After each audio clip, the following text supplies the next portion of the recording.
Hey everybody, welcome back to Cerebral Tackle. Today I'm going to share with you one of my favorite tackle organization hacks. In front of you is represented 14 different scents. Some people call them fish attractors. They're really scents. I'll explain that later. But anyway, I'm a nerd when it comes to scents, and I like to experiment and try out a few. Well, guess what? These 14, if you were to put them in your boat or your tackle bag, would take up a lot of weight, a lot of space. So you might wonder, how do I get all 14 of those plus some into a quart Ziploc bag? Yeah, we can do that. I'm going to show you the best way to not only maximize your storage space and your weight, but to take as many scents with you as you want on the boat, not having to worry about it clogging you down or getting in your way, and you can experiment and play around to your heart's content. Let's get started. First, just a quick bit of advice when it comes to scents, or some people call them fish attractors. Well, they're not really fish attractants or attractors. They are merely scents. And they don't do all of what you think they do. Only about 20% of what they do is actually attract or appeal to fish. Their main purpose in this world is to cover up bad scents that may be on your hands. Some people like to either smoke or chew tobacco. That is a scent that is known to put fish off. Whether you're fueling up your car or your boat, you get a little bit of gas on your hands. Drives fish away. You need bug repellent. DEET. Pickardin. Puts fish off.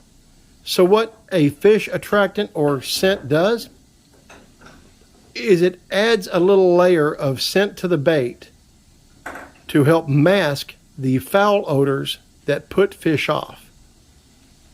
Now, are there some scents that are better than others that actually do, I believe, attract fish in a way? Yes, absolutely.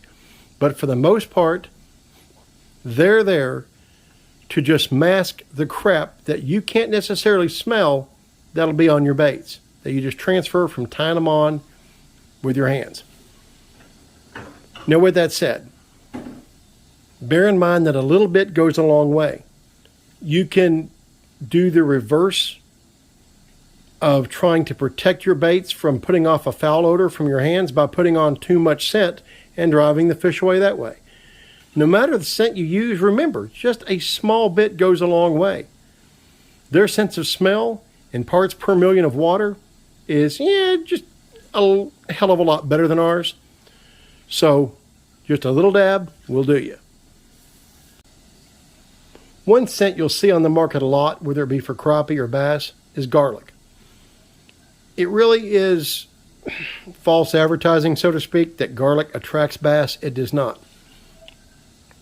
As you know, if you've ever had any kind of pizza sauce or butter that has a lot of garlic in it, let's say a pizza crust, and I mean a lot of garlic, it almost knocks you over. It's just a strong scent. It just has a very wide masking range as far as ability is concerned to mask what is in your natural oils or on your skin from other products as to what the fish will smell. Fish really don't like garlic. However, they like garlic better than tobacco, gasoline, or DEET.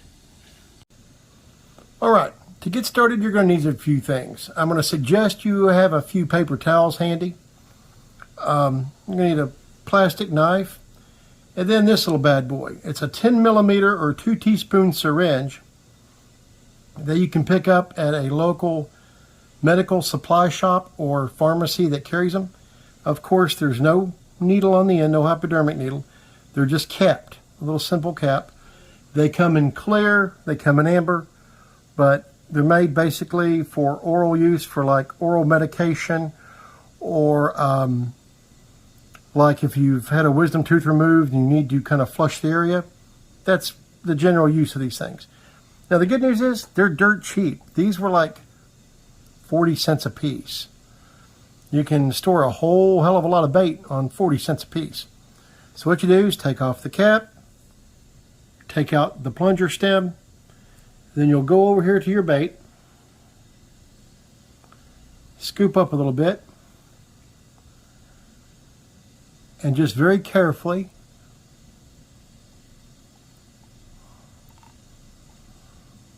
put it in there. Don't do too much at a time. I think I pretty much got too much there.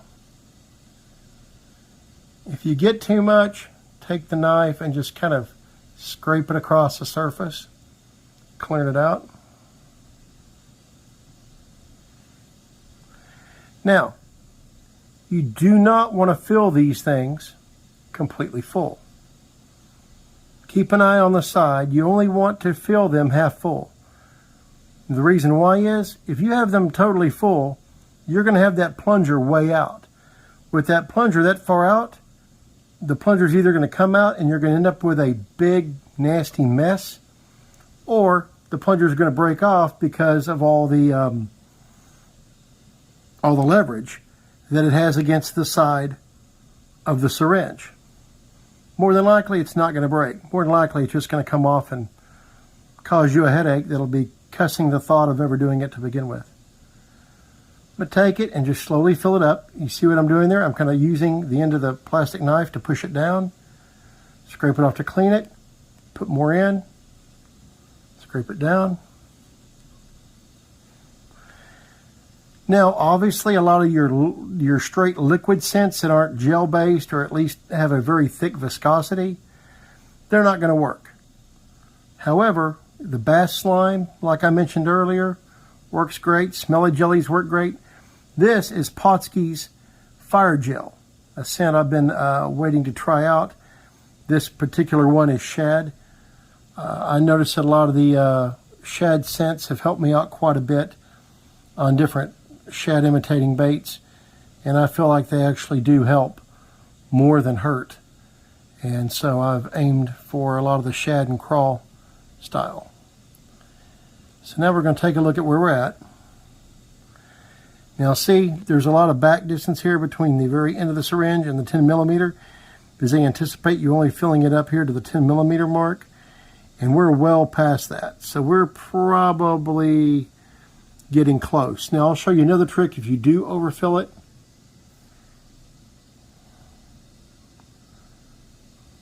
I want to put a little bit more in there for safekeeping to make sure you can still get to the 5 without too much of a mess of overfilling, and I'll show you how here in a moment.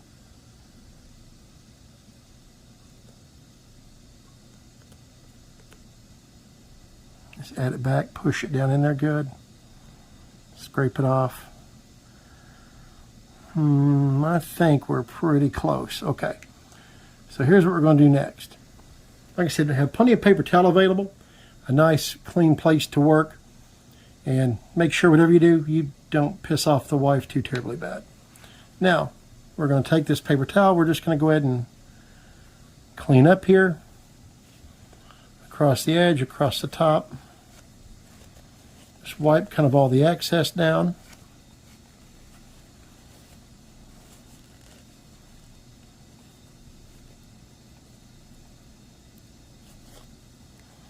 I'm trying to get it up as close to the rim as possible there. Okay, clean as we're going to get it. Now, lay that there. Now we're going to take our plunger. This is where crap can get interesting, okay? I'm going to move this back over here where you can see it a little bit better.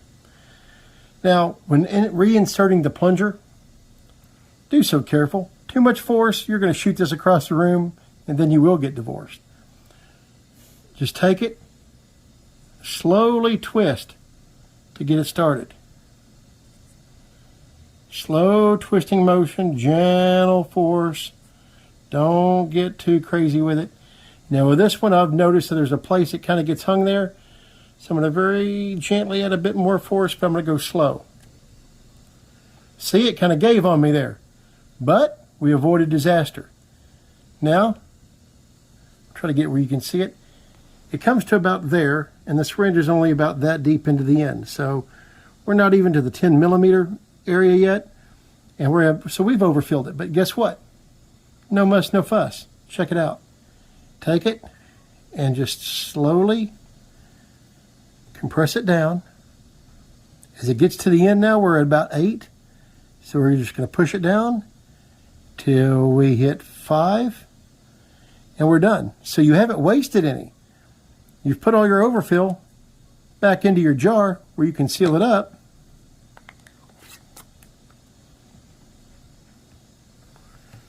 Take, clean off the tip. Now what you want to do is pull back on the syringe ever so slightly just to get that gel right away from the extreme tip. Just pull back a little bit and then cap it.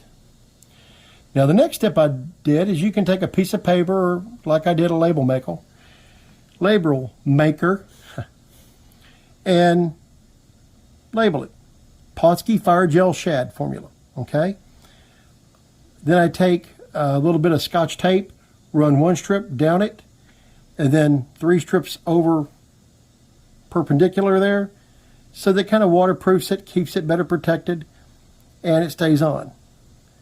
So you've went from having all those jars that I showed you earlier to having all the bait now in just, or one of those jars, all that you need to carry with you. Because you're not going to go through an entire jar of scent on a trip, right? You can always come back and refill. So this way, your scents are stored in a cool, dry location where they won't go bad. You'll be able to keep them in their original containers longer. You have what you need for several trips. I'm telling you, one of these syringes has lasted me, depending on the usage of that particular scent, a full year, sometimes 2 years, even 3 years if they're a less used scent. So here I have it, labeled, clean, no muss, no fuss. In just a second, I'll show you the end game. Alrighty, folks, there you have it. You've now went from that to that, 14 cents, all labeled, clean, a hell of a lot less storage than you would be if you had it the other way around. You can pretty much take an unlimited amount of scents with you on your boat or in your tackle bag, bank fishing, however you get on the water. And you don't have to worry about all the added extra weight and mess of carrying all those jars or bottles around with you. That's it right there, 14 cents. Now, another great thing these syringes do is it helps you limit how much scent you put on the bait. By that I mean you're not getting a whole lot on your fingers if, let's say, you're using the Potskis or Smelly Jelly. What you do is when you take off the cap, you take and push just the slightest bit out, just itty bitty little tiny, smallest amount, and just dab it. Let's say you have a 7-inch worm. Just a couple little tiny dots near the tail will be enough to last you for more casts than you can imagine. Let's say you're using a crappie jig. You literally push just a little bit to the very end and just dab it on that side of that Bobby Garland, flea fly, whatever it is you're using. It's more than enough to do the trick.